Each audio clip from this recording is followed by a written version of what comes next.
So I'll be talking about remeshing your garment from CLO3D before exporting them into Blender. So you notice that I have two models of t-shirts here. One has more face count or more polygon than the other. And this first one that has more face count or more polygon, it is triangular. You notice the vertices or the polygon face is triangular, while you notice the other one is quadrilateral. So I'm going to explain how you can achieve this on CLO3D before exporting them or bringing them into Blender. But before we continue, if you are new on this channel, don't forget to click on the subscribe button and also on the notification bell to get more tutorial from Timmy the Creator. So let me take you back to CLO3D. So this is my t-shirt, and this t-shirt has a high particle distance of about 15 or 20. Let me select it. So we have 15 particle distance here. That's the value for the particle distance. And when you have a high particle distance, you won't have a smooth garment or smooth wrinkle on CLO3D. So most of the time we reduce the particle distance to 5 so that we can get a smooth wrinkle on CLO3D. But then what happens? It increases the number of face counts. So when I select all these and I set this to 5 and I click on my space bar, you notice that these wrinkles become smooth. Anyway, this tutorial is for people that are going into AR or VR, or you are going into the gaming aspect, whereby you need to reduce the poly count or the face count of your mesh before exporting them into the software you want to use them for. So you've noticed that the wrinkles are smooth now, but this is going to increase your face count on Blender. So how can we fix something like this, or how can we adjust something like this? There are two ways you can do that on CLO3D. So the first one is increasing the particle distance to something probably like 10.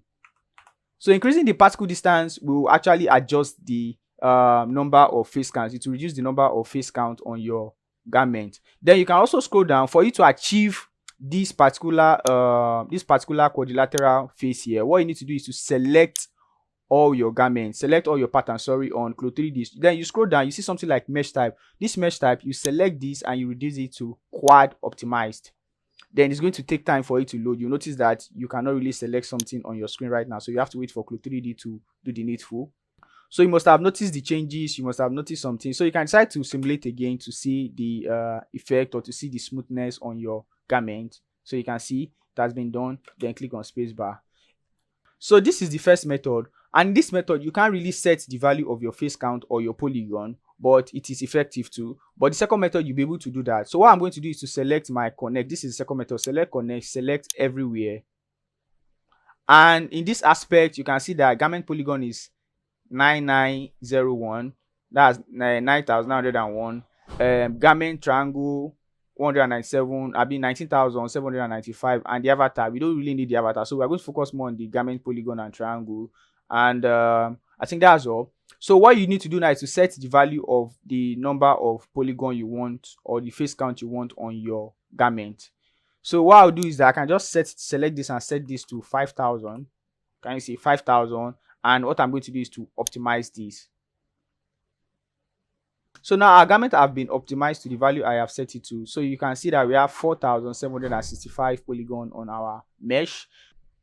So now that we are done, you can now export this as any format you want it to be and take it into the necessary software you want to use it for.